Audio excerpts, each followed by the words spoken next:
대한민국이 유럽을 넘어섰습니다. 유럽 해양안전청의 충격 발언에 전 세계가 발칵 뒤집혔습니다. 100년간 전 세계를 지배하던 유럽 쇄빙선 기술이 붕괴 직전까지 내몰린 겁니다. 스웨덴이 한국을 선택했다고? 7조 규모의 계약을 뺏긴 유럽 해양청은 패닉에 빠졌고 결국 유럽은 25년 경력의 수석 심사관을 파견해 실태 조사에 나섰습니다. 하지만 한국에 도착한 지 단 3시간 만에 그들의 세계관은 완전히 무너졌습니다. 유럽이 불가능하다던 영하 45도 극한 환경에서 한국 엔진은 단 한 번에 점화됐고 더욱 충격적인 건 AI 자동화 시스템까지 완벽히 갖춘 기술이 이미 완성되어 있었다는 것이었죠. 도대체 무슨 일이 있었던 걸까요? 유럽의 100년 독점을 무너뜨린 대한민국의 기술, 지금 시작합니다. 한국 조선소가 우리 쇄빙선을 만든다고요? 농담도 심하시네. 핀란드 대표의 목소리가 회의실을 꽁꽁 얼렸습니다. 40년간 발트해를 지켜온 게 누군지 아시잖아요. 그때가 2025년 11월 초였습니다. 브뤼셀 EU 본부 긴급회의실에 유럽 각국 해운 관계자들이 모여 있었죠. 스웨덴이 방금 폭탄 선언을 했습니다. 차세대 쇄빙선 건조사로 한국 현대중공업을 최종 선정했다는 거였어요. 저는 프란츠 베르너입니다. EU 해양안전청에서 25년간 선박 기술 심사를 담당해왔죠. 그날 아침, 저는 평소처럼 출근했다가 청장실로 불려갔습니다. 프란츠, 당신이 기술검증단을 이끌어야겠소. 32%. 스웨덴 회사청장 요한 린드홀름이 제시한 숫자였습니다. 올겨울 발트의 결빙률이 작년보다 이만큼 늘었습니다. 더는 기다릴 수 없었어요. 그의 목소리엔 절박함이 묻어났죠. 하지만 회의실은 이미 폭발 직전이었습니다. 도대체 검증은 제대로 하신 겁니까? 마르코 비르타넨이 테이블을 내리쳤습니다. 핀란드 해빙기술 고문이었죠.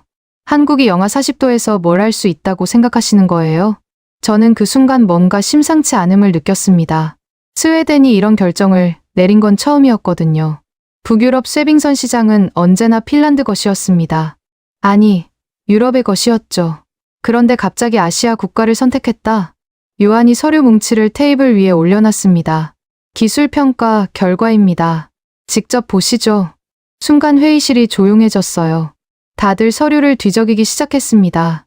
LNG 이중연료 시스템, 극저온 시동 성공률, AI 기반 항로 최적화, 낯선 용어들이 쏟아져 나왔죠. 이게 진짜라는 겁니까? 독일 대표가 물었습니다. 울산 현장에서 직접 확인한 결과입니다. 요한의 대답이었죠. 그때 제 휴대폰이 울렸습니다. EU 기술위원장 안나 슈테판이었어요. 프란츠, 스톡홀름으로 즉시 출발하시오. 이 사태를 정리해야 합니다. 전화를 끊자마자 저는 결심했습니다. 뭔가 숨겨진 게 있을 거라고요. 한국이 유럽을 앞설 리 없다고 믿었으니까요. 리아 손드스트렘을 처음 만난 건 그날 저녁 스톡홀름 공항에서였습니다. 스웨덴 해사청 기술정책 자문역이었죠. 프란츠 박사님, 먼저 자료실로 가시죠. 보실 게 많습니다. 그녀의 표정은 담담했지만 눈빛엔 확신이 가득했어요. 해사청 건물로 들어서자 직원들이 분주하게 움직이고 있었습니다. 벽에 걸린 모니터엔 발트의 실시간 결빙 상황이 빨간색으로 표시되고 있었죠. 예년보다 2달이나 빨리 얼기 시작했다는 설명이 이어졌습니다. 핀란드 쪽에서 항의 공문이 또 왔습니다. 한 직원이 요한에게 보고했어요. 이번엔 조선업 협회장 빌레 야콥슨 명의입니다. 저는 속으로 당연하다고 생각했죠. 핀란드가 가만히 있을 리 없었으니까요. 그들에겐 자존심의 문제였습니다. 자료실에 들어서자 책상 위에 서류가 산더미처럼 쌓여 있었습니다. 리아가 한 권을 집어들었어요. 한국이 제출한 기술 제안서입니다. 1300페이지예요. 저는 첫 장을 펼쳤습니다. 그리고 깜짝 놀랐죠. 모든 게 영어가 아닌 스웨덴어로 번역되어 있었거든요. 언제 이걸 다. 제가 중얼거리자 리아가 대답했습니다. 한국팀이 6개월 전부터 준비했다고 합니다. 우리가 요구하기도 전에요. 그 순간 마르코가 문을 벌컥 열고 들어왔습니다. 프란츠, 이건 말이 안 됩니다. 한국이 극지 경험이 얼마나 된다고. 그의 얼굴은 붉게 달아올라 있었어요. 일단 자료를 검토해 봅시다. 제가 진정시키려 했지만 소용없었죠. 검토고 뭐고, 이건 정치적 결정입니다. 마르코가 소리쳤습니다. 요한이 조용히 끼어들었어요. 아닙니다. 순전히 기술적 판단이었습니다. 한국의 영하 45도 시동 테스트 영상을 보시겠습니까? 모니터에 영상이 재생되기 시작했습니다. 거대한 실험실. 온도계는 영하 45도를 가리키고 있었죠. 엔진이 단번에 시동이 걸렸습니다. 재시동, 3차 시동. 모두 완벽했어요. 편집된 거 아닙니까? 마르코가 의심스럽게 물었죠. 실시간 스트리밍이었습니다. 이후 옵저버도 참관했고요. 요한의 대답이었습니다. 저는 다음 자료를 넘겼습니다. 조선소 자동화율 78%, AI 용접 정확도 99.2%. 숫자들이 제 상식을 흔들기 시작했어요. 유럽 최고 조선소도 이 정도는 아니었거든요. 직접 가서 봐야겠습니다. 제가 일어서며 말했습니다. 한국 현장을요. 리아가 고개를 끄덕였습니다. 이미 준비했습니다. 모레 출발입니다. 밖으로 나오자 스톡홀름 항구의 차가운 바람이 얼굴을 때렸습니다. 정박해 있는 낡은 쇠빙선이 보였어요. 선체에 녹이 슬고 페인트가 벗겨진 모습이었죠. 저게 지금 우리가 쓰는 겁니다. 오스카 알렌이 다가왔습니다. 스웨덴 항만 운영팀장이었죠. 작년 겨울, 저것 때문에 항로가 사흘이나 막혔어요. 수리비만 2천만 유로였습니다. 저는 그제야 스웨덴의 절박함을 실감했습니다. 하지만 여전히 의구심은 남아있었어요. 한국이 과연 극지의 혹독함을 이해할까? 그날 밤, 호텔로 돌아온 저는 한국 조선 산업에 대한 자료를 찾아봤습니다. LNG선 세계 점유율 70%, 초대형 컨테이너선 건조 실적 1위. 예상보다 훨씬 앞서 있었죠. 특히 극저온 기술 분야는 이미 세계 최고 수준이라는 평가가 많았습니다. 다음 날 아침, EU 본부에서 전화가 왔어요. 프란츠, 핀란드 정부가 공식 이의를 제기했습니다. 기술 검증을 철저히 해주시오. 압박이 시작된 거죠. 마르코가 또 찾아왔습니다. 이번엔 두꺼운 파일을 들고 있었어요. 최근 2년간 핀란드 쇠빙선의 항로 지연 기록입니다. 딱 3건뿐입니다. 한국이 이걸 넘을 수 있을까요? 저는 그 자료를 받아들었습니다. 하지만 뭔가 이상했어요. 지연 사유를 보니 모두 엔진 예열 실패였거든요. 바로 한국이 해결했다는 그 문제였습니다. 이게 우리의 약점이란 걸 인정하시는 겁니까? 제가 되물었죠. 마르코의 얼굴이 굳어졌습니다. 그건 일시적 문제였습니다. 그때 리아가 들어왔어요. 울산행 비행기표입니다. 내일 아침 7시 출발이에요. 그녀는 저와 마르코에게 각각 건네줬죠. 저도 갑니까? 마르코가 놀랐습니다. 당연하죠. 핀란드의 우려도 직접 확인하셔야죠. 요한의 대답이었어요. 그날 오후, 우리는 마지막 준비 회의를 했습니다. 칼 리드베리가 합류했어요. EU 기술 분석관이었죠. 그는 조용히 앉아서 모든 대화를 기록했습니다. 한국에서 뭘 중점적으로 볼 겁니까? 칼이 물었어요. 모든 것입니다. 제가 대답했죠. 특히 그들이 주장하는 극저온 시동 기술을요. 만약 그게 사실이라면? 이하가 조심스럽게 물었습니다. 저는 잠시 침묵했습니다. 그리고 말했죠. 그럼 인정해야겠죠. 하지만 아직은 모릅니다. 회의가 끝나고 모두 흩어졌을 때 저는 창밖을 바라봤습니다. 스톡홀름의 겨울하늘은 잿빛이었어요. 며칠 후면 저는 한국에 있을 겁니다.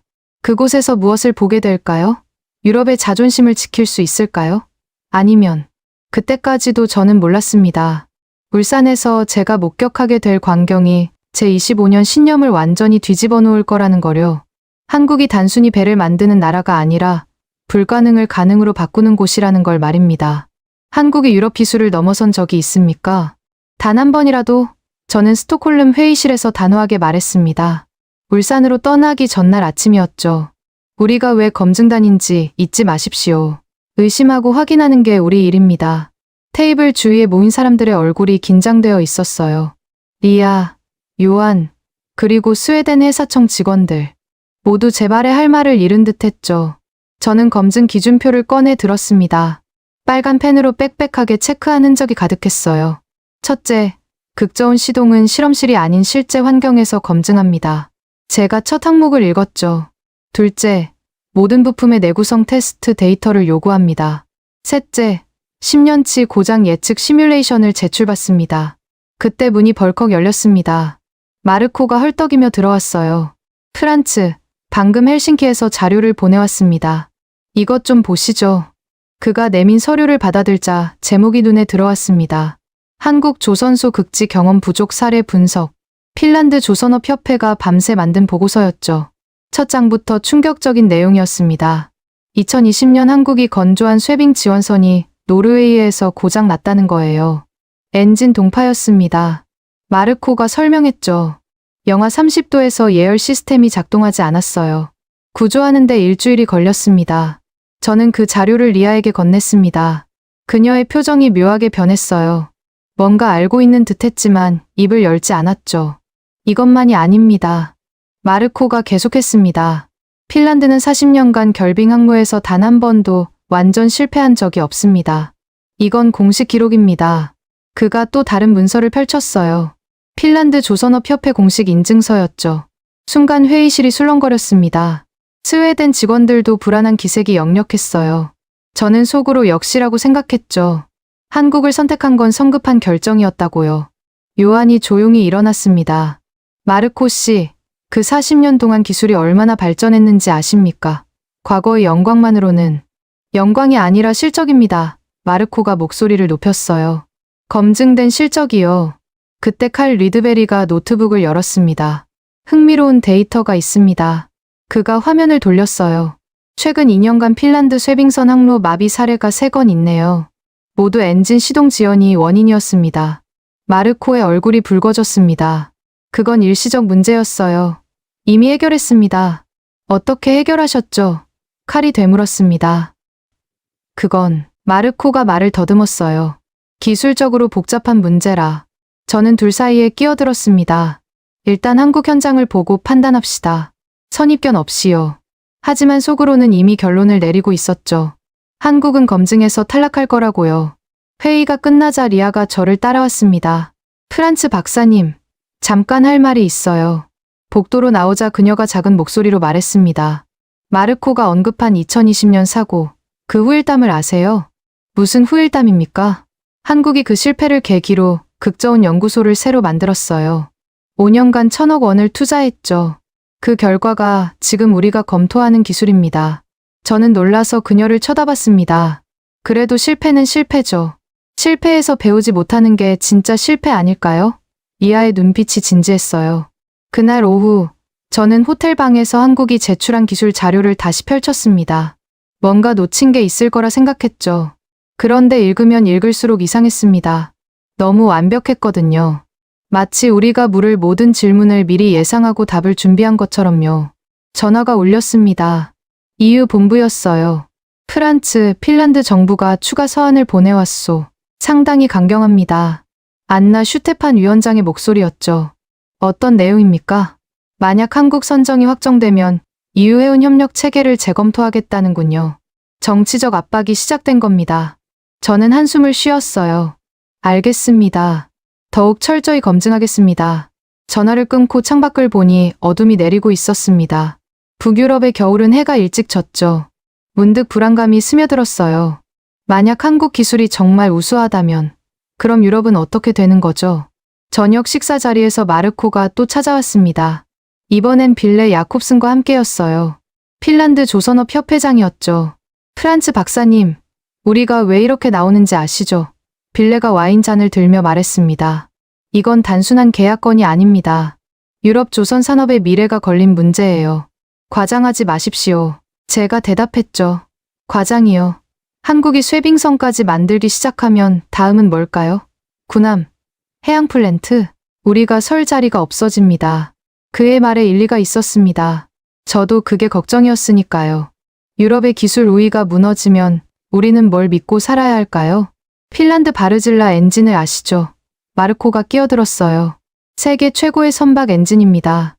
한국도 우리 엔진을 수입해서 씁니다. 그런데 갑자기 자기들이 더 낫다고요? 저는 고개를 끄덕였습니다.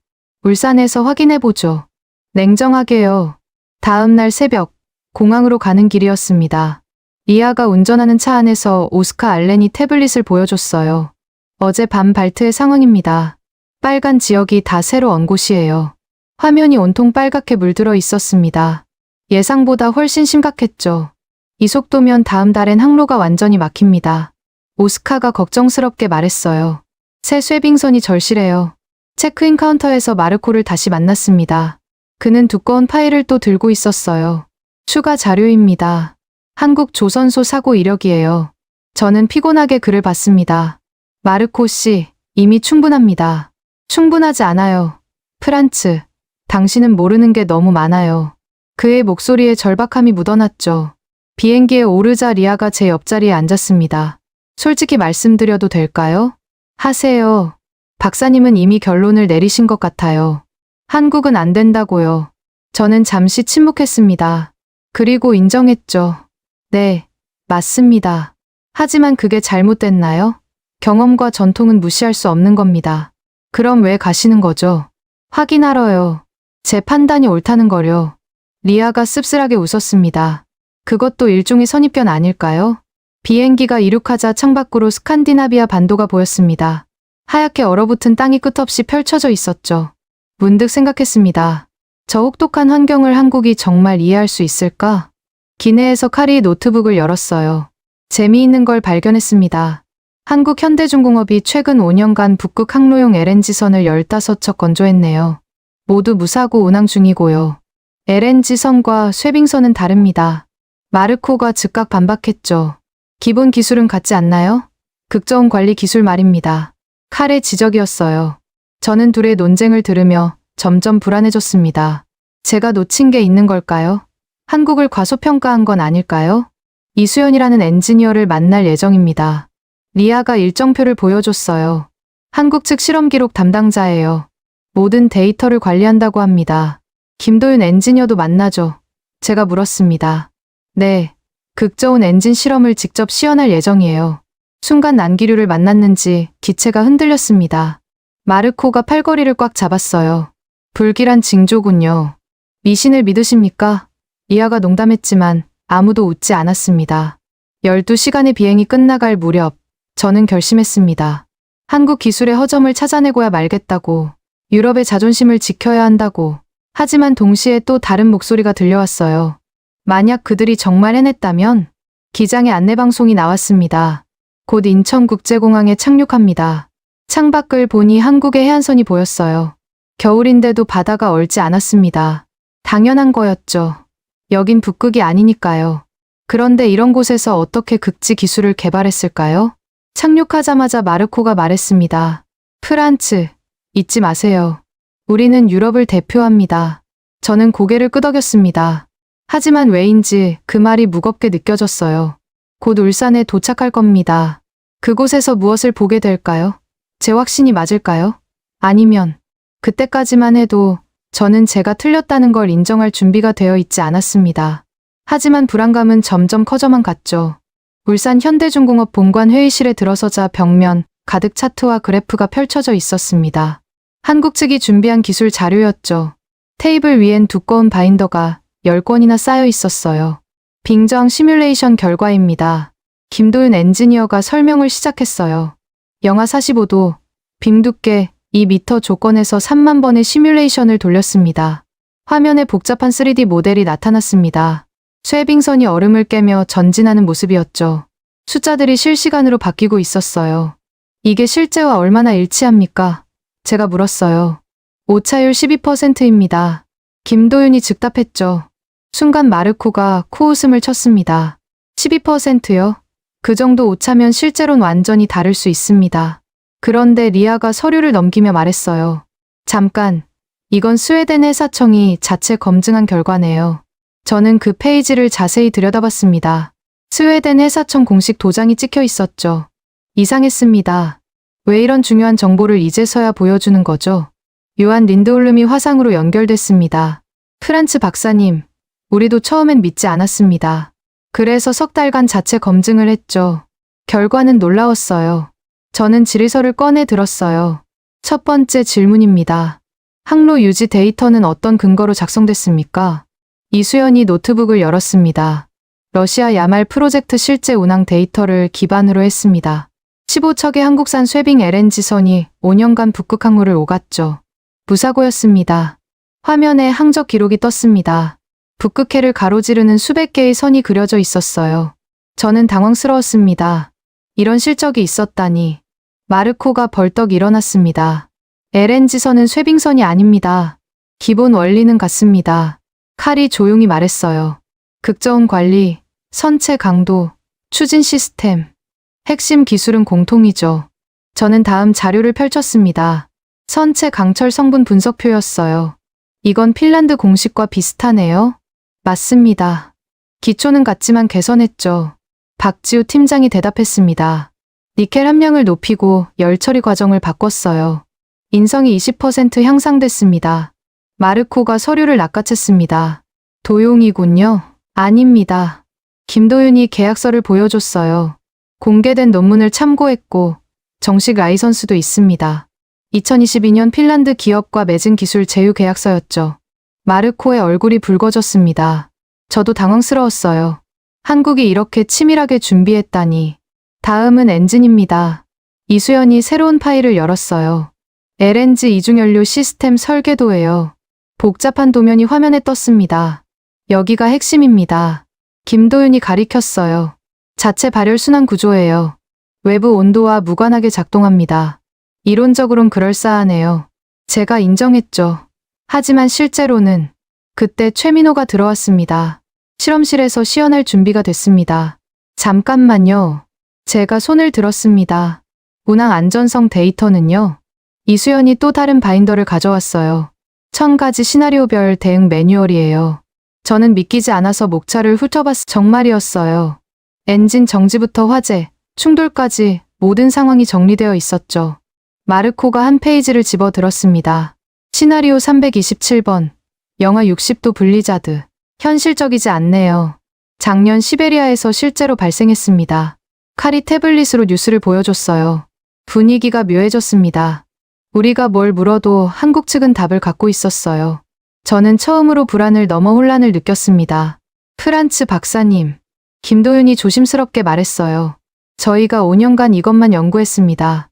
실패도 했죠. 하지만 포기하지 않았습니다. 그 말에 뭔가 울림이 있었어요. 진심이 느껴졌습니다. 혹시 2020년 노르웨이 사고를 아십니까? 제가 물었어요. 김도윤의 표정이 굳어졌습니다. 네, 저희 최대 실패였죠. 그 후로 뭘 바꿨습니까? 모든 것을요. 설계 철학부터 실험 방법까지.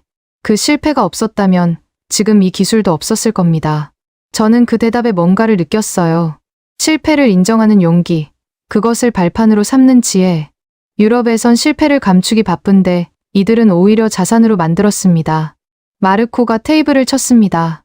감상적인 얘기는 그만, 숫자로 증명하세요. 이수연이 새로운 차트를 띄웠어요. 최근 3년간 극지 운항 성공률입니다. 한국 건조 선박 98%, 유럽 건조 선박 93%. 저는 숨이 막혔습니다. 출처가 뭡니까? 국제해사기구 공식 통계입니다. 확인해보니 맞았습니다. 더는 부정할 수 없는 공식 데이터였어요. 칼이 계산기를 두드렸습니다. 오차율 12%에 성공률 98%. 리스크는 관리 가능한 수준이네요. 실험실로 가시죠. 최민호가 제안했어요. 백문이 불여일견입니다. 이번엔 거절할 수 없었습니다. 일어서는데 다리가 떨렸어요. 복도로 나오자 거대한 조선소가 창밖으로 보였습니다. 도크에서 용접 불빛이 번쩍였어요. 수천 명의 작업자가 움직이고 있었죠. 저기가 LNG선 건조 구역입니다. 박지우가 설명했어요. 동시에 6척을 만들고 있어요. 6척이라니. 유럽 최대 조선소도 서너 척이 한계인데요. 저는 인정하기 싫었지만 감탄이 나왔습니다. 엘리베이터를 타고 지하로 내려갔어요. 온도가 급격히 떨어졌습니다. 철문을 열자 찬 공기가 폐를 찔렀어요. 영하 45도 챔버입니다. 김도윤이 안내했어요. 들어가시겠어요? 저는 망설였습니다. 서류상으론 완벽해 보였지만 실제는 다를 수 있었어요. 들어갑시다. 방한복을 입고 에어락을 통과했습니다. 문이 열리자 극한의 추위가 덮쳤어요. 눈썹이 순식간에 얼어붙었죠. 그 안엔 거대한 엔진이 조용히 서 있었습니다. 시동 걸어보세요. 제가 도전하듯 말했습니다. 김도윤이 버튼을 누르자 부르릉. 엔진이 단번에 깨어났습니다. 떨림도 없이 부드럽게 작동했죠. 마르코의 입이 벌어졌습니다. 이게 가능한가요? 5번 더 해보세요. 제가 요구했어요. 김도윤이 끄고 켜기를 반복했죠. 매번 완벽했어요. 10번, 20번. 단 한 번도 실패가 없었습니다. 저는 무릎이 풀리는 걸 느꼈어요. 제 25년 경험이 무너지는 순간이었죠. 한국이 해낸 겁니다. 불가능하다고 생각했던 걸 현실로 만들었어요. 리아가 제 어깨를 두드렸습니다. 이제 믿으시나요? 저는 대답할 수 없었습니다. 너무 충격적이어서요. 유럽이 최고라는 제 신념이 흔들리고 있었으니까요. 밖으로 나오자 따뜻한 공기가 얼굴을 감쌌습니다. 하지만 제 마음은 여전히 차가웠어요. 내일은 도크 투어입니다. 최민호가 알려줬어요. 더 놀라운 걸 보여드릴게요. 더 놀랄 게 있다고요? 저는 믿기 어려웠습니다. 하지만 동시에 두려웠어요. 호텔로 돌아오는 차 안에서 마르코는 침묵했습니다. 그도 충격을 받은 게 분명했죠. 칼은 열심히 노트북에 뭔가를 적고 있었고요. 프란츠 박사님, 리아가 조용히 말했어요. 이제 어떻게 생각하세요? 저는 창밖을 보며 대답했습니다. 아직 모르겠습니다. 하지만 말을 멈췄어요. 제가 틀렸다고 인정할 준비가 아직 안 됐습니다. 그날 밤, 저는 잠을 이룰 수 없었어요. 머릿속에서 엔진 소리가 계속 울렸습니다. 부르릉, 부르릉. 완벽한 시동음이 제 확신을 갉아먹고 있었죠. 내일이 오는 게 두려웠습니다. 제가 믿어온 모든 것이 무너질지도 모른다는 예감이 들었어요. 다음 날 아침, 저는 일찍 눈을 떴습니다. 창밖으로 울산의 일출이 보였어요. 붉은 태양이 조선소 크레인 사이로 떠오르고 있었죠. 오늘은 결정적인 날이 될 거라는 예감이 들었습니다. 호텔 로비에서 마르코를 만났어요. 그의 얼굴이 어두웠습니다. 프란츠, 어제 엔진 시동. 우연일 수도 있습니다. 실험실 환경이니까요. 그랬으면 좋겠네요. 제가 솔직하게 대답했죠. 하지만 속으론 알고 있었습니다. 그게 우연이 아니라는 거요. 리아와 칼이 합류했을 때 김도윤이 우리를 맞으러 왔습니다. 오늘은 극저온 실험실 전체를 보여드릴게요. 준비되셨나요? 차를 타고 조선소로 향하는 길. 아침 햇살에 반짝이는 바다가 보였습니다. 평화로운 풍경이었지만 제 마음은 폭풍 전야 같았어요. 극저온 실험동에 도착하자 거대한 건물이 우리를 맞았습니다. 아시아 최대 규모입니다. 김도윤이 자랑스럽게 말했어요. 동시에 10개의 다른 온도 실험이 가능하죠. 입구에서 박지우 팀장이 기다리고 있었습니다. 어서 오세요. 특별히 준비한 게 있습니다. 우리는 김복도를 따라 걸었어요. 양쪽으로 두꺼운 철문들이 늘어서 있었죠. 각 문마다 온도 표시등이 있었는데 영하 20도부터 영하 60도까지 다양했습니다. 여기가 메인 컨트롤룸입니다. 박지우가 문을 열었어요. 안으로 들어서자 벽면 가득 모니터가 있었습니다. 각 실험실의 실시간 상황이 표시되고 있었죠. 온도, 습도, 압력, 수백 개의 센서가 데이터를 쏟아내고 있었어요. 이 모든 걸 기록합니까? 제가 물었습니다. 물론이죠. 이수연이 대답했어요. 초당 10,000개의 데이터 포인트를 저장합니다. 5년치가 여기 있어요. 마르코가 모니터를 가리켰습니다. 저 챔버는 뭡니까? 영하 55도네요. 캐나다 북극 시뮬레이션입니다. 김도윤이 설명했죠. 실제보다 더 혹독한 조건에서 테스트합니다. 저는 믿기 어려웠어요. 유럽 최고 실험실도 이 정도는 아니었거든요. 그런데 한국이 이런 시설을 갖고 있다니. 자, 이제 본격적으로 시작하죠. 박지우가 우리를 다른 문으로 안내했습니다. 영하 45도 메인 챔버입니다. 에어락을 통과하자 어제와는 비교할 수 없는 거대한 공간이 나타났습니다. 축구장 절반 크기는 될 것 같았어요. 그 중앙에 거대한 엔진 여러 대가 설치되어 있었죠. 저게 전부 LNG 이중연료 엔진입니까? 칼이 놀라서 물었어요. 네, 5가지 버전입니다. 김도윤이 각각을 가리켰죠. 크기와 출력이 다르지만 핵심 기술은 같아요. 순간 온도계를 봤습니다. 정확히 영하 45도. 숨을 쉴 때마다 하얀 연기가 피어올랐어요. 발가락이 곧 얼어붙을 것 같았죠. 첫 번째 시연입니다. 박지우가 신호를 보냈어요. 작업자가 가장 큰 엔진 앞으로 다가갔습니다. 콘솔에서 버튼을 누르자 아무 일도 일어나지 않았어요. 제 심장이 뛰기 시작했습니다. 실패인가? 그런데 3초 후 낮은 진동이 시작됐어요. 부웅. 엔진이 깨어나고 있었습니다. 10초도 안 돼서 완전히 작동하기 시작했죠. 시동 시간 8.3초. 이수연이 태블릿을 보며 말했어요. 목표치보다 2초 빠릅니다. 마르코가 앞으로 나섰습니다. 잠깐, 이건 예열된 상태 아닙니까? 아닙니다. 김도윤이 단호하게 말했어요. 이 엔진은 어제부터 여기 있었습니다. 완전히 냉각된 상태예요. 증명해보세요. 마르코가 소리쳤습니다. 김도윤이 고개를 끄덕였어요. 그러더니 옆에 작은 엔진으로 갔습니다. 이건 방금 설치한 겁니다. 아직 따뜻하죠. 온도 센서를 대자 영상 15도가 표시됐어요. 이제 지켜보세요. 그가 타이머를 켰습니다. 우리는 침묵 속에서 기다렸어요. 온도가 떨어지는 걸 실시간으로 봤습니다. 영하 10도, 20도, 30도. 1시간이 지나자 영하 45도에 도달했죠. 이제 시동을 걸어보겠습니다. 김도윤이 버튼을 눌렀어요. 부르릉. 즉시 엔진이 깨어났습니다. 예열 없이, 지연 없이. 완벽한 시동이었죠. 마르코의 다리가 흔들렸어요. 벽을 잡고 겨우 서 있었습니다. 이건 불가능해요. 물리 법칙에 어긋나요. 아닙니다. 박지우가 설명했죠. 새로운 촉매 시스템이에요. 극저온에서도 즉시 반응합니다. 특허도 받았고요. 제가 기록을 요청했습니다. 모든 데이터를 보고 싶습니다. 지금 당장요. 이수연이 노트북을 열었어요. 화면에 수천 줄의 로그가 떴습니다. 시간, 온도, 압력, 회전수, 모든 게 기록되어 있었죠. 조작의 흔적은 없었습니다. 100%입니다. 이수연이 통계를 보여줬어요. 지난 3개월간 1500번의 극저온 시동 테스트. 성공률 100%.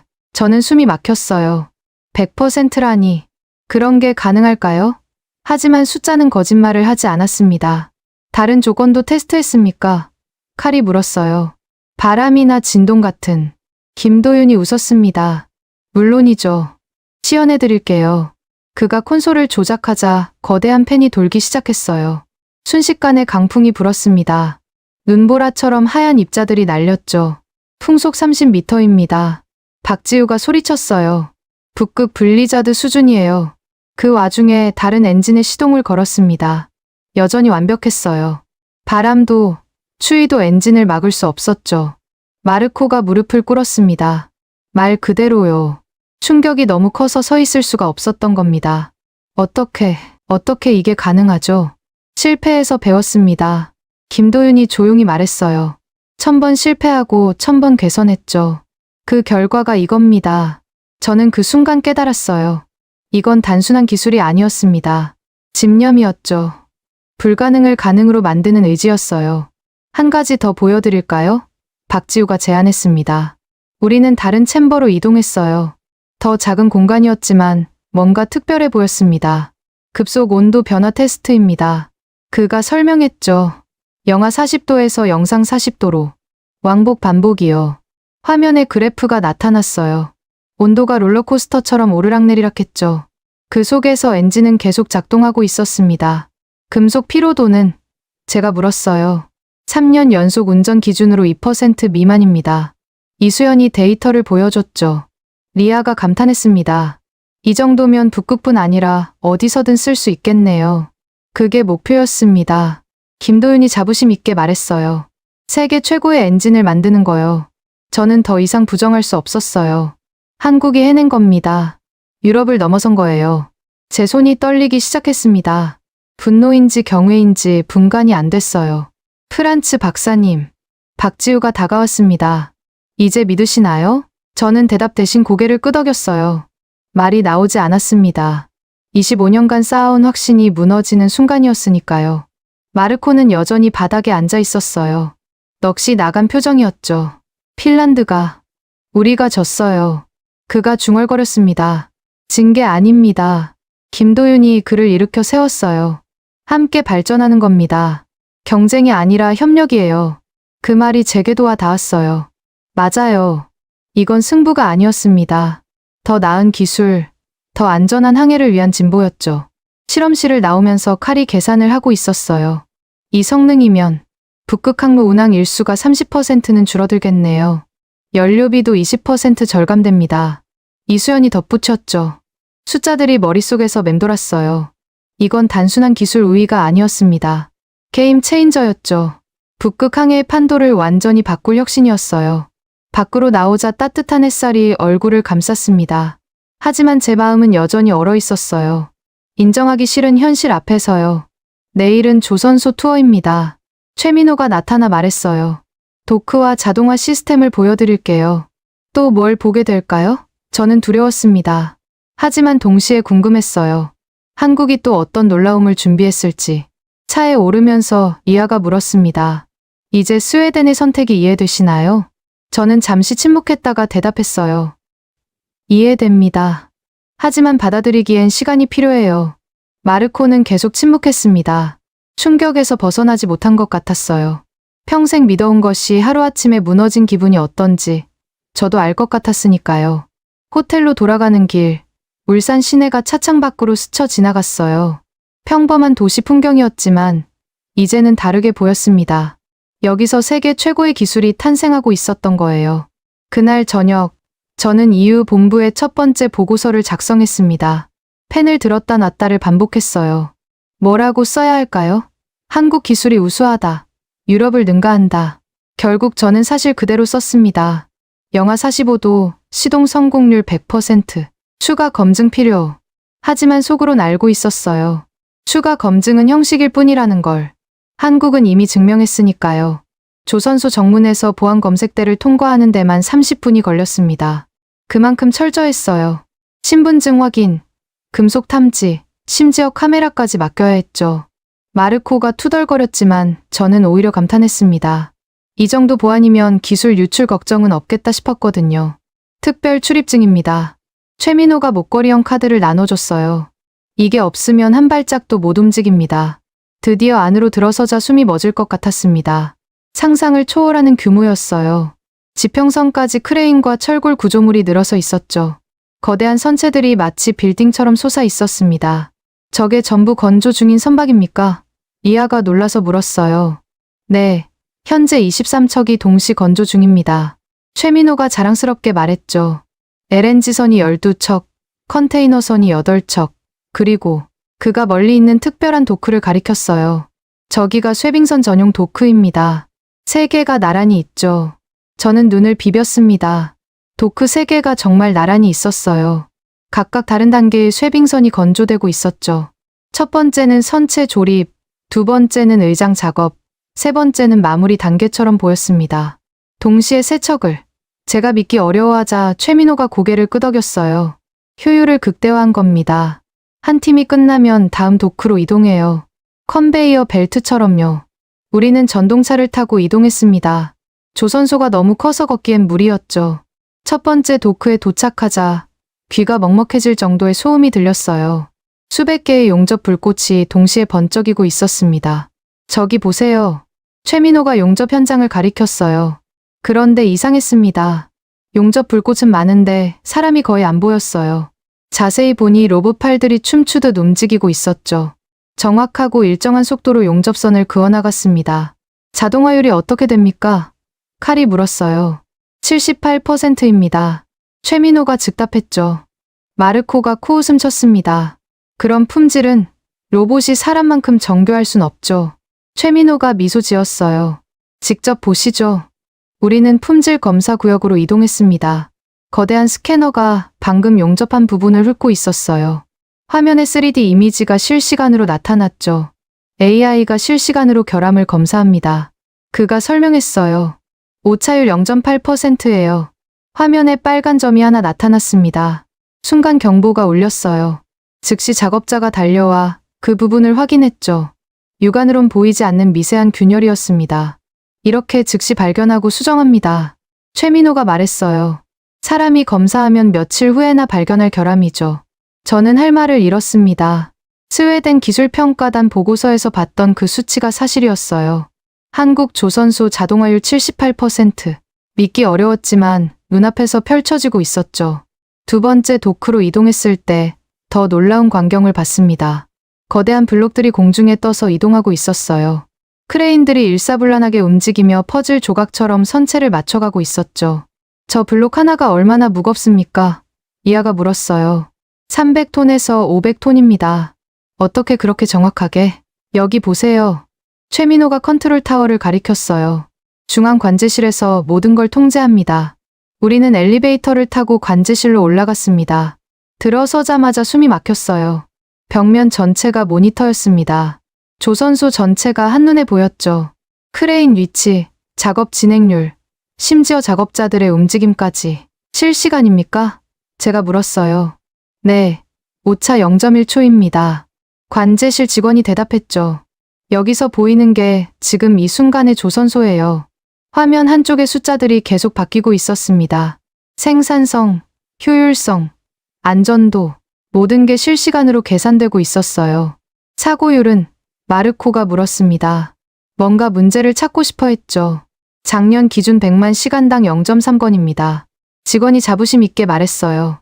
세계 최저 수준이죠. 프란츠가 앞으로 나섰습니다. 이 모든 시스템을 누가 개발했습니까? 자체 개발했습니다. 최민호가 대답했어요. 10년간 축적한 데이터를 바탕으로요. 그때 경보가 울렸습니다. 화면 한쪽이 빨갛게 변했어요. 뭡니까? 제가 놀라서 물었죠. 크레인 경로 충돌 예측입니다. 직원이 침착하게 대응했어요. 3분 후 두 크레인이 겹칠 예정이었어요. 자동으로 경로를 수정했습니다. 화면에서 크레인 두 대가 우아하게 비켜가는 게 보였습니다. 마치 안무를 짠 것처럼 완벽했죠. 리아가 감탄했습니다. 이건 조선소가 아니라 거대한 유기체 같네요. 맞습니다. 최민호가 동의했어요. 모든 게 연결되어 있고 실시간으로 소통합니다. 세 번째 도크로 가는 길에 오스카 알렌이 물었어요. 이 시스템을 스웨덴 조선소에 적용할 수 있을까요? 물론입니다. 최민호가 확신 있게 답했어요. 기술 이전도 가능하고 교육 프로그램도 있습니다. 마지막 도크에선 거의 완성된 쇠빙선을 봤습니다. 하얀 선체가 햇빛에 반짝였어요. 위풍당당한 모습이었죠. 진수는 언제입니까? 칼이 물었어요. 다음 달입니다. 바로 시운전에 들어가죠. 저는 선체를 만져봤습니다. 차갑고 단단했어요. 특수 도료가 칠해져 있었는데 얼음과의 마찰을 줄이는 거라고 했죠. 이 도료도 자체 개발입니까? 네, 나노 기술을 적용했어요. 마찰 개수가 기존 대비 30% 낮습니다. 또 하나의 혁신이었습니다. 저는 점점 압도되고 있었어요. 기술 하나하나가 아니라 전체 시스템이, 조직이, 이 나라 전체가 움직이는 것 같았습니다. 프란츠 박사님, 최민호가 조심스럽게 말했어요. 이제 이해하시나요? 우리가 왜 자신 있는지. 저는 고개를 끄덕일 수밖에 없었습니다. 이건 단순히 좋은 기술을 가진 게 아니었어요. 시스템 전체가, 조직 전체가 완벽하게 돌아가고 있었죠. 마르코가 갑자기 소리쳤습니다. 이래도 경험은 없잖아요. 북극의 진짜 혹독함을 모른다고요. 그래서 준비했습니다. 김도윤이 나타났어요. 시뮬레이션 센터를 보여드리죠. 또 있다고요? 저는 이미 충분히 봤다고 생각했는데. 시뮬레이션 센터는 별도 건물에 있었습니다. 들어서자 거대한 도면 공간이 나타났어요. 460도 VR 시뮬레이터입니다. 김도윤이 설명했어요. 실제 북극 환경을 완벽하게 재현했죠. 우리는 VR 고글을 썼습니다. 순간 북극 한가운데 서 있는 것 같았어요. 얼음, 바람, 파도, 모든 게 실제 같았죠. 운항 시뮬레이션을 해보시겠어요? 조종석에 앉아 계기판이 나타났습니다. 실제 쇠빙선과 똑같았어요. 앞에는 거대한 빙벽이 가로막고 있었죠. 전진해보세요. 김도윤이 말했어요. 제가 레버를 밀자 선체가 움직이기 시작했습니다. 쿵! 얼음과 충돌하는 충격이 그대로 전해졌어요. 의자가 흔들렸죠. 이건 제가 말문이 막혔어요. 오감 시뮬레이션입니다. 김도윤이 자랑스럽게 말했어요. 실제와 95% 일치해요. 화면에 균열이 생기며 얼음이 갈라졌습니다. 쇠빙선이 앞으로 나아갔어요. 제 손에 땀이 났습니다. 너무 실감났거든요. 이걸로 훈련합니까? 리아가 물었어요. 네, 승무원들이 1000시간씩 연습합니다. 실제 바다에 나가기 전에요. 마르코조차 할 말을 잃었습니다. 더 이상 반박할 게 없었죠. 경험. 한국은 가상현실로 그것마저 극복했어요. 밖으로 나오니 해가 기울고 있었습니다. 주황색 햇빛이 조선소를 물들였어요. 크레인들의 실루엣이 마치 거대한 조각품 같았죠. 마지막으로 하나만 더. 최민호가 우리를 데려간 곳은 직원 휴게소였어요. 의외의 장소였죠. 왜 여길 보여주는 걸까? 안으로 들어서자 수백 명의 작업자가 저녁을 먹고 있었습니다. 활기찬 분위기였어요. 벽에는 표어가 걸려 있었죠. 세계 최고의 배를 만드는 사람들. 저들이 진짜 경쟁력입니다. 최민호가 말했어요. 기술도 중요하지만 사람이 더 중요하죠. 한 작업자가 다가왔습니다. 외국에서 오셨어요? 우리 배 어때요? 자부심 가득한 얼굴이었어요. 자기 일을 사랑하는 사람의 표정이었죠. 저는 그제야 깨달았습니다. 이건 단순한 기술 경쟁이 아니었어요. 한 나라 전체가, 한 산업 전체가 한 마음으로 움직이고 있었던 겁니다. 인정합니다. 제가 최민호를 보며 말했어요. 한국이 대단합니다. 그 순간 마르코가 쓰러졌습니다. 정말로 쓰러졌어요. 충격이 너무 컸던 거죠. 의무실로 실려가면서도 계속 중얼거렸습니다. 불가능해. 이건 불가능해. 저는 그를 보며 측은함을 느꼈어요. 한 달 전에 저였으니까요. 유럽이 최고라고 믿었던, 그 확신에 가득 찼던 저 말이에요. 하지만 이제 알았습니다. 세계는 변하고 있다는 걸. 그리고 한국이 그 변화의 중심에 있다는 걸요. 호텔로 돌아가는 차 안에서 리아가 말했습니다. 이제 이후에 뭐라고 보고하실 건가요? 저는 창밖을 보며 대답했어요. 진실을 보고해야죠. 한국의 쇠빙선 기술이 세계 최고라고. 호텔 회의실에 돌아온 저는 테이블 위에 모든 자료를 펼쳐놓았습니다. 스웨덴이 제출한 서류, 핀란드의 반박 문서, 그리고 한국의 기술 데이터. 3국의 자료가 산더미처럼 쌓여 있었죠. 새벽 2시였지만 잠이 오지 않았어요. 아니, 잠을 잘 수가 없었습니다. 칼 리드베리가 노트북을 열었습니다. 프란츠 박사님, 제가 며칠간 분석한 게 있어요. 한번 보시겠어요? 화면에 복잡한 도표가 나타났습니다. 북극 항로 지도 위에 빨간색과 파란색 선이 그려져 있었죠. 빨간색이 현재 핀란드 쇠빙선의 운항 경로입니다. 칼이 설명했어요. 파란색은 한국 기술을 적용했을 때 가능한 경로예요. 차이가 확연했습니다. 파란 선이 훨씬 직선에 가까웠고 더 많은 지역을 커버하고 있었죠. 이게 무슨 의미입니까? 제가 물었어요. 북극 항로 전체가 바뀐다는 겁니다. 칼이 단호하게 말했죠. 단순히 배 한 척의 문제가 아니에요.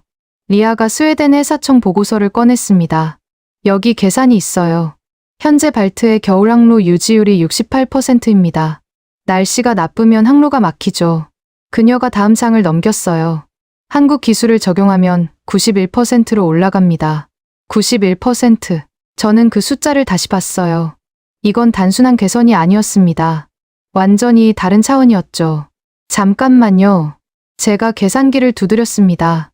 그럼 연간 운항 가능 일수가 150일에서 230일로 늘어납니다. 칼이 대신 답했어요. 80일이나 더 운항할 수 있어요.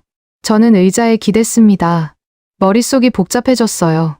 이건 그냥 좋은 엔진을 가진 배가 아니었습니다. 북유럽 전체 물류 시스템이 바뀌는 거였죠. 그때 마르코가 문을 열고 들어왔습니다. 얼굴이 창백했지만 눈빛은 여전히 싸우려 했어요. 프란츠, 이건 함정입니다. 그가 서류를 내밀었어요. 한국이 의도적으로 숫자를 조작한 거예요. 무슨 근거로 그런 말을? 리아가 날카롭게 물었죠. 이것 보세요. 마르코가 핀란드 조선업 협회 보고서를 펼쳤어요. 우리 계산으론 개선율이 10%를 넘을 수 없습니다. 칼이 그 보고서를 받아 그리고 고개를 저었어요. 마르코 씨, 이 계산은 구형 엔진 기준이에요. 한국의 신기술을 반영하지 않았죠. 신기술이라고 물리 법칙이 바뀝니까? 마르코가 소리쳤어요. 저는 두 사람 사이에 끼어들었습니다. 진정하세요. 객관적으로 봅시다. 테이블 위에 세 나라 데이터를 나란히 놓았어요. 하나하나 대조하기 시작했죠. 연료 효율, 항속거리, 빙저항력, 유지보수 주기. 2시간이 지났을 때 패턴이 보이기 시작했습니다. 여기 보세요. 제가 그래프를 그렸어요. 핀란드 기술은 선형적으로 발전했습니다. 매년 조금씩 개선됐죠. 선이 완만하게 올라가고 있었어요. 하지만 한국은 제가 다른 선을 그었습니다. 2020년 실패 후 수직 상승했어요. 도약이죠. 그래프가 급격히 치솟았습니다. 마치 로켓처럼요. 이게 가능합니까? 마르코가 여전히 의심했어요. 칼이 노트북으로 뭔가를 검색했습니다. 역사적 사례가 있어요. 일본이 자동차 산업에 진출했을 때, 한국이 반도체를 시작했을 때, 후발주자의 도약은 가능합니다. 저는 깨달음이 왔어요. 이건 단순한 기술 발전이 아니었습니다. 패러다임 시프트였죠. 게임의 규칙 자체가 바뀌는 순간이었어요. 만약, 제가 조심스럽게 말했습니다. 만약 이게 사실이라면 EU 전체 해운 전략을 다시 짜야 합니다. 리아가 고개를 끄덕였어요. 맞아요. 북극 항로가 열리면 아시아 투 유럽 물류가 완전히 바뀝니다. 칼이 새로운 시뮬레이션을 돌렸습니다. 로테르담에서 상하이까지. 수에즈 운하 경로는 20일, 북극 항로는 열나흘. 일주일 단축. 엄청난 차이였죠. 연료비, 시간, 모든 게 달라집니다. 그리고 한국 쇄빙선이 있다면 칼이 계속했어요. 겨울에도 북극 항로를 쓸 수 있어요. 연중 무휴죠. 마르코가 주저앉았습니다. 그럼 핀란드는? 우리는 어떻게 되는 거죠? 저는 글을 봤어요. 불쌍했습니다. 하지만 현실이었죠. 적응해야죠. 제가 말했어요. 협력하거나 도태되거나. 그때 전화가 울렸습니다. EU 본부였어요. 안나 슈테판 위원장이었죠. 프란츠, 진행 상황이 어떻습니까? 저는 심호흡을 했어요. 위원장님, 중요한 발견이 있습니다. 이건 단순한 조선 계약이 아닙니다. 무슨 뜻이죠? 유럽 해운의 미래가 걸린 문제입니다. 한국 기술이 게임 체인저입니다. 전화 너머로 침묵이 흘렀어요. 그리고 안나가 말했죠. 보고서를 빨리 보내주세요. EU 이사회에서 논의해야겠군요. 전화를 끊고 저는 다시 자료를 봤습니다. 뭔가 더 있을 것 같았어요. 칼, 비용 분석도 했습니까? 네, 여기 있습니다. 그가 새 파일을 열었어요. 초기 투자는 한국 쇄빙선이 20% 비쌉니다. 마르코의 눈이 빛났어요. 봤죠? 비싸다니까요. 하지만 칼이 계속했죠. 운영비를 계산하면 3년 안에 역전됩니다. 그 후론 매년 3천만 유로씩 절감돼요. 3천만 유로. 10년이면 3억 유로였죠. 스웨덴이 왜 한국을 선택했는지 명확해졌습니다. 저는 펜을 들었어요. 보고서를 써야 했죠. 하지만 첫 문장부터 막혔습니다. 어떻게 시작해야 할까요? 유럽이 뒤처졌다고? 리아가 제 고민을 눈치챘어요. 있는 그대로 쓰세요. 한국이 혁신을 잃었고 우리가 배워야 한다고. 그게 쉽지 않아요. 제가 한숨 쉬었죠. 유럽의 자존심이 미래보다 중요합니까? 그녀의 목소리가 단호했어요. 맞는 말이었습니다. 저는 다시 펜을 들었어요. 한국의 극저온 기술은 단순한 개선이 아닌 혁신이다. 이는 북극 항로 전체의 판도를 바꿀 것이며 EU는 이에 대응하는 전략이 필요하다. 쓰면서도 손이 떨렸어요. 25년 만에 처음으로 유럽이 뒤처졌다고 인정하는 거였으니까요. 마르코가 일어섰습니다. 저는 동의할 수 없습니다. 핀란드 정부에 따로 보고하겠어요. 그러세요. 제가 말했죠. 하지만 사실은 바뀌지 않습니다. 그가 나가고 나자 칼이 말했어요. 용기 있는 결정이에요. 박사님. 용기 아니었어요. 그냥 현실을 받아들인 것뿐이었죠. 새벽 4시 저는 마침내 보고서를 완성했습니다. 10페이지 분량이었어요. 기술 분석, 전략적 함해, 그리고 제언까지. 마지막 문장을 썼습니다. EU는 한국과의 협력을 통해 새로운 기회를 찾아야 한다. 경쟁이 아닌 상생의 길을. 리아가 보고서를 읽었어요. 완벽해요. 이제 EU가 결정할 차례죠. 저는 창밖을 봤습니다. 울산의 새벽이 밝아오고 있었어요. 멀리 조선소의 크레인이 보였죠. 잠들지 않는 거대한 공장이었습니다. 한국이 왜 성공했는지 알 것 같아요. 제가 혼잣말처럼 중얼거렸어요. 왜죠? 리아가 물었습니다. 실패를 두려워하지 않았으니까요. 넘어져도 다시 일어섰고 더 강해졌죠. 칼이 덧붙였어요. 그리고 미래를 봤죠. 과거에 안주하지 않고. 맞았어요. 핀란드는, 아니 유럽은 과거의 영광에 취해 있었습니다. 한국은 미래를 향해 달렸고요. 내일은 뭘 봅니까? 제가 물었어요. EU 기술위원회 화상회의가 있어요. 리아가 일정을 확인했죠. 박사님 보고서를 논의할 거예요. 또 다른 싸움이 기다리고 있었습니다. EU 내부의 반발, 핀란드의 로비, 기득권의 저항. 쉽지 않을 거예요. 하지만 저는 이제 확신했습니다. 변화는 막을 수 없다는 걸. 한국이 증명했으니까요. 커피 한잔 하시죠. 칼이 제안했어요. 긴 하루가 될 것 같은데. 우리는 호텔 라운지로 내려갔습니다. 이른 아침이라 한산했죠. 커피를 마시며 조용히 앉아 있었어요. 프란츠 박사님. 리아가 말했어요. 후회하지 않으세요? 뭐려? 평생의 신념을 바꾸는 거요. 저는 잠시 생각했습니다. 그리고 대답했죠. 신념보다 진실이 중요합니다. 그걸 깨닫는데 너무 오래 걸렸을 뿐이에요. 해가 완전히 떠올랐습니다. 금빛 햇살이 라운지를 가득 채웠어요. 새로운 날이 시작된 거죠. 전략을 짜야겠네요. 제가 말했어요. 이유를 설득할 전략을. 어떻게요? 칼이 물었습니다. 숫자로요. 감정이 아닌 이성으로 미래의 이익을 보여주는 거죠. 그게 제가 할 수 있는 일이었습니다. 기술 관료로서, 그리고 이제는 변화의 전도사로서. 휴대폰이 울렸어요. 문자였습니다. 박사님, 내일 실제항에 시연이 있습니다. 부산항에서. 투 김도윤. 실제항해라. 마지막 증명이 될 거였어요. 가야겠네요. 제가 일어섰습니다. 마지막 퍼즐 조각을 확인하러. 브뤼셀 EU 본부 대회의실. 화상회의 화면에 유럽 각국 대표들의 얼굴이 하나둘 나타났습니다. 독일, 프랑스, 네덜란드, 덴마크, 그리고 당연히 핀란드도 있었죠. 저는 울산 호텔 회의실에서 접속했고 리아와 칼이 옆에 있었습니다. 프란츠 베르너 박사의 현장 보고를 듣겠습니다. 안나 슈테판 EU 기술위원장이 회의를 시작했어요. 저는 심호흡을 했습니다. 화면을 공유하며 첫 슬라이드를 띄웠죠. 영하 45도 시동 테스트 영상이었습니다. 100%입니다. 제가 단도직입적으로 시작했어요. 1500번의 극저온 시동 테스트. 성공률 100%. 회의실이 술렁거렸습니다. 독일 대표가 손을 들었어요. 불가능합니다. 우리 벤츠 엔진도 90%가 한계인데. 직접 확인했습니다. 제가 다음 영상을 재생했죠. 제가 직접 찍은 실험 장면이었어요. 조작이나 편집이 아닙니다. 핀란드 대표가 마이크를 켰습니다. 프란츠 박사, 당신이 한국 편을 드는 이유가 뭡니까? 편을 드는 게 아닙니다. 제가 차분하게 답했어요. 사실을 보고하는 겁니다. 다음 슬라이드를 넘겼습니다. 조선소 자동화 시스템이었죠. AI 용접 정확도 99.2%, 실시간 결함 검출률 99.2%. 프랑스 대표가 놀라서 물었어요. 그게 실시간이라고요? 네. 용접하면서 동시에 검사합니다. 불량률이 10분의 1로 줄었어요. 리아가 제 옆에서 스웨덴 데이터를 추가로 띄웠습니다. 저희가 독립적으로 검증한 결과입니다. 모두 사실이었어요. 그때 핀란드 산업부 장관이 화면에 나타났습니다. 마르코가 옆에 있었죠. 이건 음모입니다. 장관이 소리쳤어요. 한국이 덤핑으로 유럽 시장을 뺏으려는 거예요. 증거가 있습니까?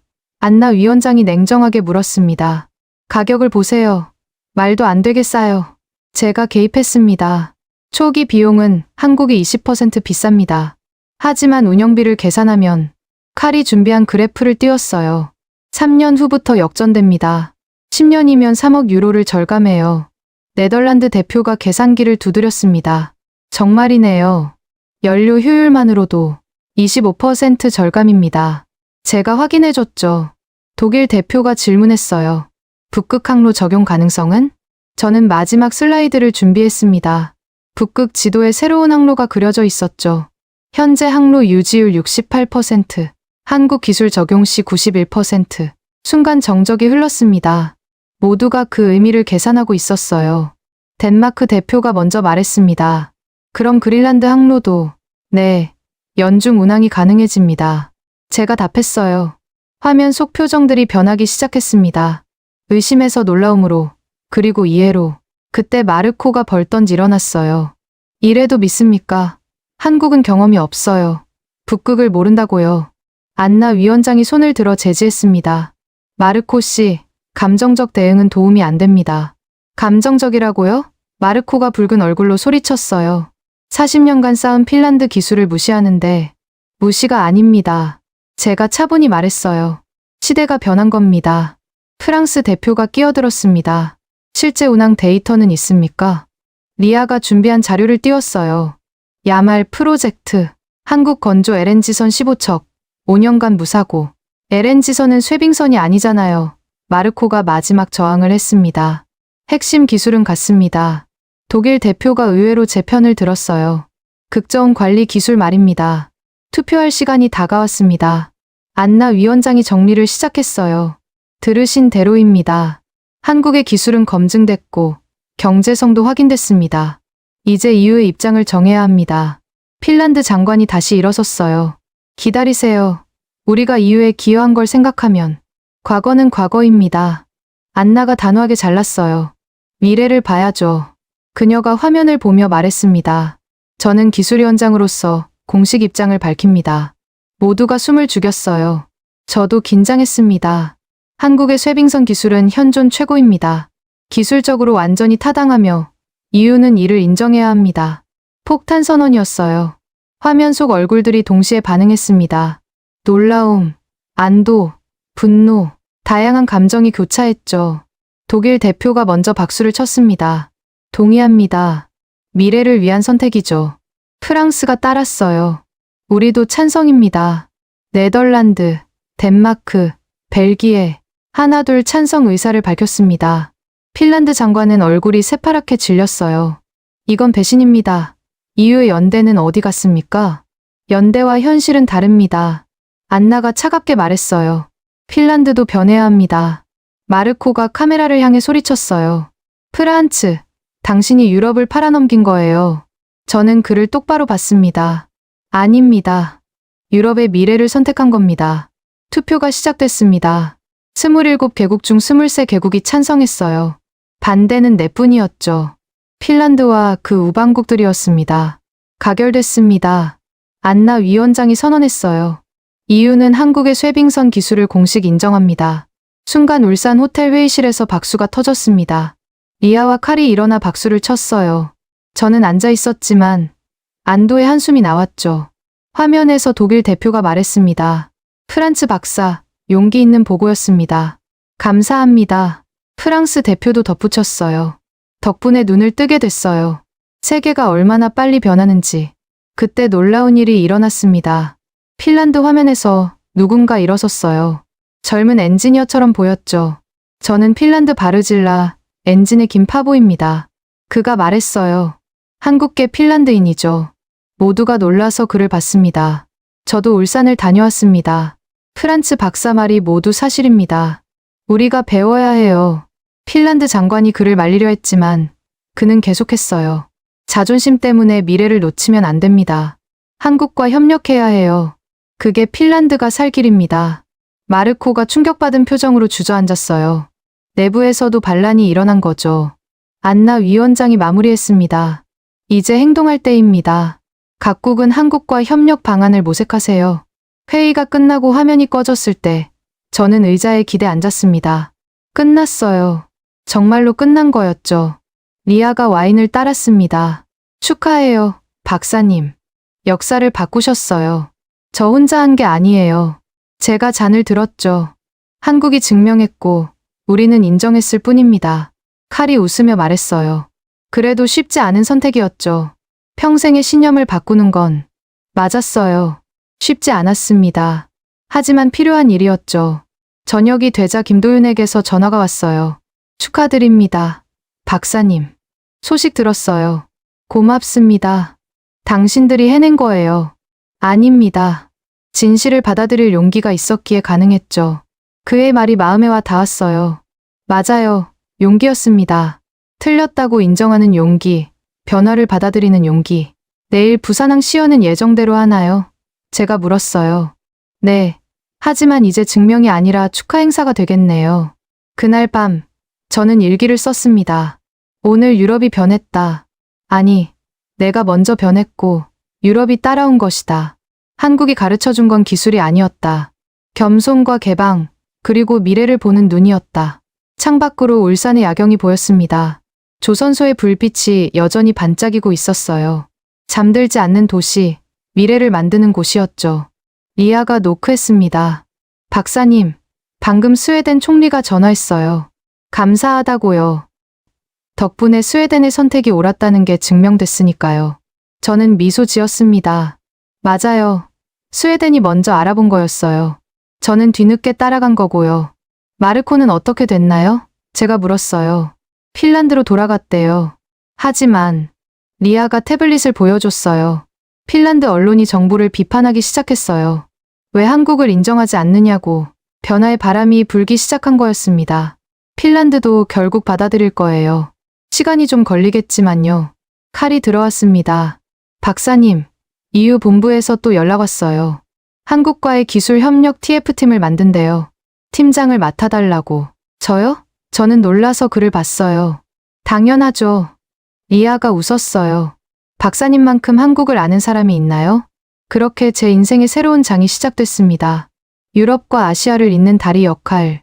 꿈도 못 꿨던 일이었죠. 밤늦게 혼자 있을 때 문득 마르코가 떠올랐어요. 그도 언젠간 이해할까요? 변화가 적이 아니라 기회라는 걸? 아마 그럴 겁니다. 저도 그랬으니까요. 부산항 제3부두. 완성된 쇠빙선이 햇빛 아래 웅장하게 서 있었습니다. 하얀 선체에 스톡홀름 개척호라는 이름이 새겨져 있었죠. 오늘은 진수식이자 시운전 날이었습니다. 하지만 이제 그것은 단순한 시연이 아니라 축하의 자리가 됐어요. 프란츠 박사님, 김도윤이 멀리서 손을 흔들었습니다. 이쪽으로 오세요. 귀빈석에는 스웨덴 회사청 관계자들과 한국 조선업계 인사들이 모여 있었어요. 그런데 놀랍게도 핀란드 대표단도 있었습니다. 마르코는 아니었지만 젊은 엔지니어들이었죠. 안녕하세요, 프란츠 박사님. 핀란드 바르질라의 김파보가 다가왔어요. 저희도 배우러 왔습니다. 변화는 이미 시작됐구나. 저는 그렇게 생각했죠. 요한 린드홀름이 마이크를 잡았습니다. 오늘은 역사적인 날입니다. 스웨덴과 한국, 그리고 이제는 EU 전체가 함께하는 새로운 시작이죠. 박수가 터져 나왔어요. 저도 박수를 쳤습니다. 진심으로요. 이제 시운전을 시작하겠습니다.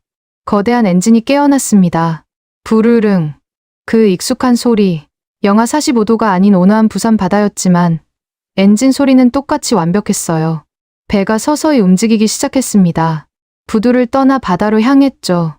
저는 갑판에 서서 그 모습을 지켜봤어요. 리아가 옆에 왔습니다. 3주 전이 떠오르네요. 박사님이 한국 기술을 믿으라고요? 농담하시는 거조라고 했던 때가. 제가 그랬었나요? 맞아요. 그랬었죠. 브뤼셀 회의실에서 단호하게 의심했던 제가. 지금 생각하면 부끄러웠습니다. 사람은 변하는 거죠. 제가 쑥스럽게 웃었어요. 최민호가 다가왔습니다. 박사님, 조타실에서 직접 조종해 보시겠어요? 저요? 저는 놀랐지만 동시에 가슴이 뛰었어요.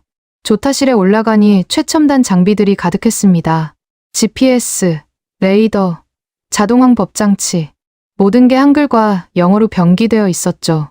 여기가 메인 컨트롤입니다. 선장이 설명했어요. 한 손가락으로도 조종할 수 있어요. 저는 조심스럽게 레버를 잡았습니다. 거대한 배가 제 손끝에서 움직인다는 게 신기했어요. 직진해보세요. 선장이 격려했죠. 레버를 밀자 배가 가속했습니다. 부드럽고 강력했어요. 진동도 거의 없었죠. 이게 한국이 만든 배구나. 문득 감동이 밀려왔습니다. 1시간의 시운전이 끝나고 배가 부두로 돌아왔을 때 기자들이 몰려왔어요. 프란츠 박사님, EU 기술검증단장으로서 한 말씀 해주세요. 저는 마이크 앞에 섰습니다. 그리고 분명하게 말했죠. 한국의 쇠빙선 기술은 세계 최고입니다. EU는 이를 인정하고 협력할 것입니다. 처음부터 그렇게 생각하셨나요? 한 기자가 물었어요.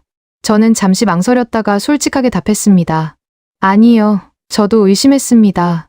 유럽이 최고라고 믿었으니까요. 하지만 한국이 저를 변화시켰습니다. 진수식 만찬이 열렸습니다. 호텔 연회장에 수백 명이 모였죠. 스웨덴, 한국, 그리고 이제는 EU 각국 대표들까지. 건배사를 하던 요한이 말했어요. 이 배는 단순한 쇠빙선이 아닙니다. 동서양을 잇는 다리입니다. 저는 그 말에 깊이 공감했어요. 맞아요. 다리였습니다. 편견과 오해를 넘어 협력으로 가는 다리. 김도윤이 제게 다가왔습니다. 박사님, 한 가지 비밀을 알려드릴까요? 뭔데요? 사실 저희도 처음엔 자신이 없었어요. 유럽을 이길 수 있을까 하고요. 그런데 실패할 때마다 배웠고 결국 여기까지 왔죠. 그의 말이 마음에 남았습니다. 자신감이 아니라 끈기였구나.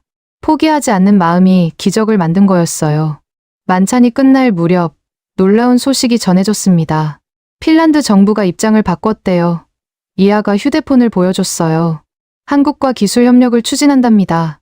마르코는 어떻게 생각할까요? 아마 힘들어하겠지만 언젠간 받아들일 거예요. 저처럼요. 밤이 깊어가자 저는 부두로 나왔습니다. 스톡홀름 개척호가 조명을 받아 빛나고 있었어요.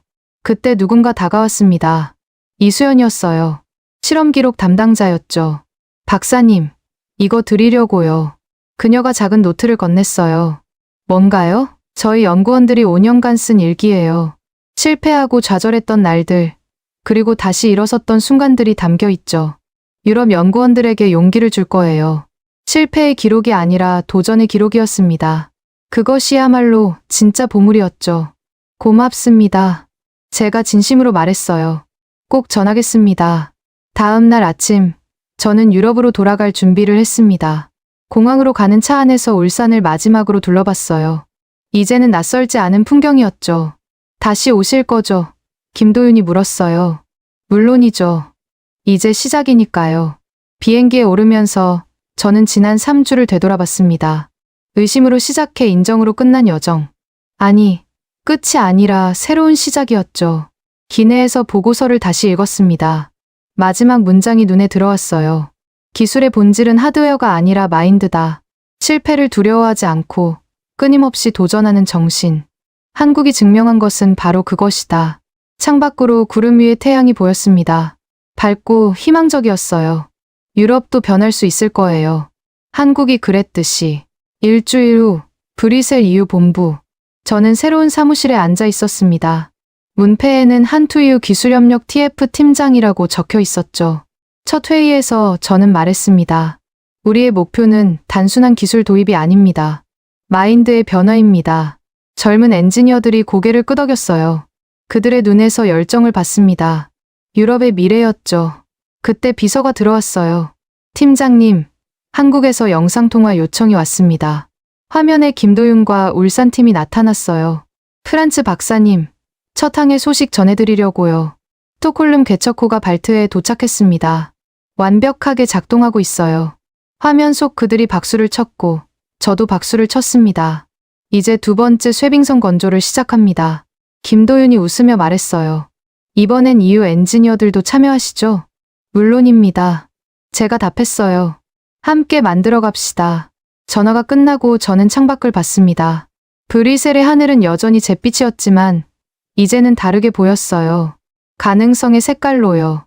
책상 위에 놓인 노트를 펼쳤습니다. 한국 연구원들의 일기가 빼곡했죠. 첫 페이지를 읽기 시작했어요. 오늘도 실패했다. 하지만 내일은 다를 것이다. 포기란 없다. 간단한 문장이었지만 큰 울림을 줬습니다. 저는 그 노트를 가슴에 품었어요. 이제 유럽의 차례였습니다. 도전하고, 실패하고, 다시 일어서는 것. 한국이 보여준 그 길을 따라가는 것. 저는 팀원들을 불렀습니다. 자, 시작합시다. 우리의 도전을. 젊은 엔지니어들의 눈이 빛났어요. 그들도 준비가 됐습니다. 창밖으로 스톡홀름 개척호가 발트해를 가르는 모습이 떠올랐어요. 얼음을 깨고 나아가는 그 모습처럼 우리도 편견의 얼음을 깨고 전진할 거예요. 그것이 한국이 우리에게 가르쳐준 가장 큰 교훈이었습니다. 대한민국이 잘하고 있다고 생각하신다면, 한국 최고, 대한민국이 아직 멀었다고 생각하신다면, 한국 힘내라. 여러분의 생각을 댓글로 남겨주세요. 지금까지 감동을 더하다였습니다.